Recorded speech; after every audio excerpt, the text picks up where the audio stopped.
Hello guys, आज हम लोग बात करने वाले हैं ऑब्जेक्ट डेटा टाइप के बारे में, जिसमें हम लोग समझेंगे कि जावास्क्रिप्ट में ऑब्जेक्ट डेटा टाइप क्या होते हैं और इन्हें कैसे डिफाइन करते हैं।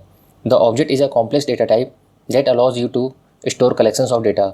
जावास्क्रिप्ट में ऑब्जेक्ट आपका कॉम्प्लेक्स टाइप का डेटा टाइप होता है, जिसका यूज़ हम लोग डेटा को स्टोर करने के लिए करते हैं।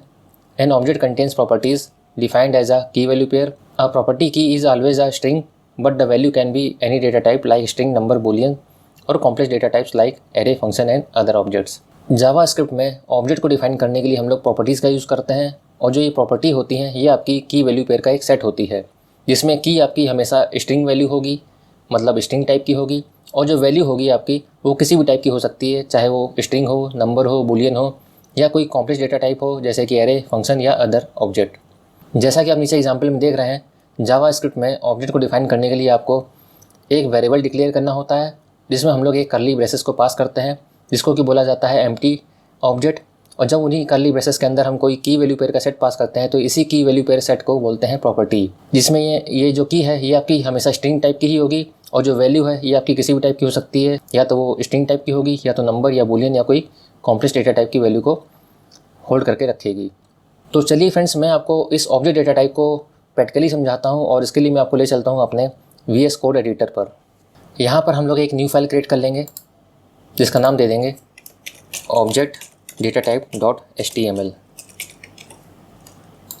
यहाँ पर हम लोग HTML का कुछ कोड लिख लेते हैं, और यहाँ टाइटल में मैं डिफाइन कर दूँगा ऑब्जेक्ट डेटा टाइप्स। इसके बाद बॉडी टैग के अंदर मैं स्क्रिप्ट टैग को लगाऊंगा, और इसके अंदर हम एक वेरिएबल डिक्लेयर करेंगे var empty object equal to, और एम्प्टी ऑब्जेक्ट को डिफाइन करने के लिए आपको सिंपली कर्ली ब्रेसेस लगा के छोड़ देना है और सेमीकोलन लगा देना है। तो इसको बोला जाता है एम्प्टी ऑब्जेक्ट। जावास्क्रिप्ट में एम्प्टी ऑब्जेक्ट को डिफाइन करने के लिए आपको सिंपली कर्ली ब्रेसेस पास करना होता है किसी वेरिएबल के अंदर, और वो आपका बन जाता है एम्प्टी ऑब्जेक्ट। इसके अलावा ऑब्जेक्ट को डिफाइन करने के लिए आप एक और वेरिएबल ले लेते हैं, जिसका नाम दे देंगे एम्प्लॉय, और इसके बाद हम कर्ली ब्रेसेस के अंदर कुछ की वैल्यू पेयर के सेट को पास करेंगे, जैसे नेम, जैसा कि मैंने आपको बताया था कि जो की होगी वो हमेशा स्ट्रिंग टाइप की ही होगी, और जो वैल्यू होगी वो किसी भी टाइप की हो सकती है, राज सिंह। इसके अलावा मैं एक मोबाइल ले लेता हूँ, कोलन मोबाइल नंबर। इसके बाद MPID employ ID colon 101 comma salary colon 25.23। तो आप इसमें फ्लोट नंबर भी पास कर सकते हो या फ्लोट वैल्यू भी पास कर सकते हो। इसके अलावा इज़ मैरिड कोलन ट्रू, आप बुलियन वैल्यू भी पास कर सकते हो। तो हम लोगों ने यहाँ पे एक ऑब्जेक्ट डिफाइन किया है। उस ऑब्जेक्ट को डिफाइन करने के लिए हम लोगों ने यहाँ पे की वैल्यू पेयर का सेट पास किया है, जिसमें आप देख रहे हैं नेम है, मोबाइल है, एम्प्लॉय ID है और सैलरी है। और इन सभी की वैल्यू पेयर में मैंने अलग अलग तरह की वैल्यू को पास किया है, जैसे नेम वाले में मैंने स्ट्रिंग वैल्यू पास की है, मोबाइल वाले में मैंने इंटीजर वैल्यू पास की है, और जो सैलरी है इसमें मैंने फ्लोट वैल्यू पास की है, और जो हमारा इज़ मैरिड वाला जो की है इसमें मैंने बूलियन वैल्यू पास की है, जो कि है ट्रू। तो इस तरह से हम लोग जावास्क्रिप्ट के अंदर अपने ऑब्जेक्ट को डिफाइन करते हैं। इन्हीं की वैल्यू पेयर को आप कुछ इस तरह से भी लिख सकते हैं, जो कि रीड करने में काफ़ी ईजी हो जाता है।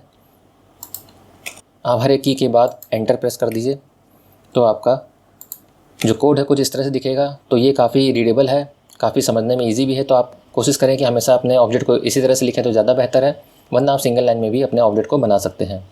नेक्स्ट हम ये देखने वाले हैं कि किस तरह से हम अपने ऑब्जेक्ट की किसी की वैल्यू को एक्सेस करेंगे। तो इसके लिए मैं यहाँ पर एक document.write फंक्शन का यूज़ कर लेता हूँ, और इसके अंदर हम अपने नाम वाली की का वैल्यू एक्सेस करना चाह रहे हैं। तो इसको एक्सेस करने के लिए हम लोग को सबसे पहले अपने ऑब्जेक्ट का नाम कॉल करना होगा, जो है एम्प्लॉय। इसके बाद डॉट लगा के आप अपने उस की को पास करेंगे जिसकी वैल्यू आप एक्सेस करना चाहते हैं। तो हमने इस नेम वाली की को यहाँ पे कॉल किया है, और की को कॉल करने के लिए आपको ऑब्जेक्ट के बाद डॉट लगाना होगा, उसके बाद आपको अपनी की का नाम कॉल करना होगा। इसको सेव कर लेते हैं, और अब मैं इसको रन करा के दिखाता हूँ। तो देखिए हमको वैल्यू मिल चुकी है राज सिंह। यहाँ पे चाहें तो आप एक स्ट्रिंग वैल्यू भी कॉन्केटिनेट करा लें, जैसे योर नेम इज़, सेव करेंगे फिर से रन कराएंगे, तो अब ये आपको रिज़ल्ट इस तरह से दिखेगा। एक और तरीका है अपनी की वैल्यू को एक्सेस करने का, वो भी मैं आपको बता देता हूँ। इसको मैं कॉपी कर लेता हूँ नीचे और इस वाली लाइन को मैं कमेंट कर देता हूँ।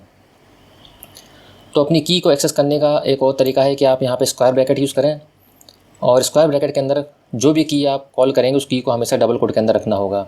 जैसे इज़ मैरिड, मुझे इसको डबल कोट के अंदर पास करना होगा, इज़ मैरिड। ध्यान रखिएगा की का नाम आपने जो भी दिया है वो सेम एज इट इज़ होना चाहिए। की के नाम में, की की स्पेलिंग में कोई भी मिस्टेक नहीं होना चाहिए, वरना आपकी वैल्यू एक्सेस नहीं हो पाएगी। यहाँ से मैं स्ट्रिंग वैल्यू को हटा देता हूँ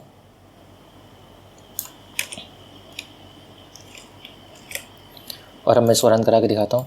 तो देखिए हमारा जो रिज़ल्ट आया है वो ट्रू आया है। अगर मैंने इस की को डबल कोट के अंदर पास ना किया होता तो हमको कुछ इस तरह का रिज़ल्ट मिलता, अनडिफाइंड। इसको हम लोग कंसोल में चेक करते हैं एक बार।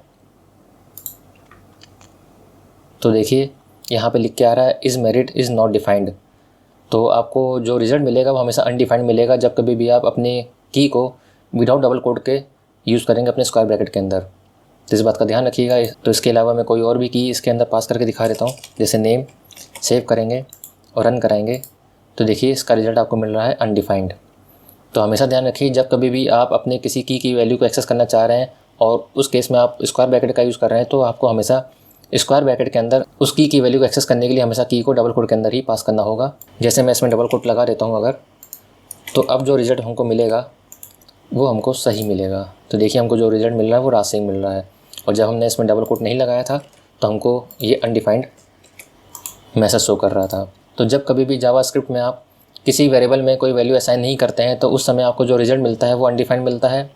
और जब आप अपने की को विदाउट डबल कोट के अंदर पास किए अपने स्क्वायर ब्रैकेट के अंदर उसकी वैल्यू को एक्सेस करने की कोशिश करेंगे तो भी आपको अनडिफाइंड ही रिज़ल्ट मिलेगा।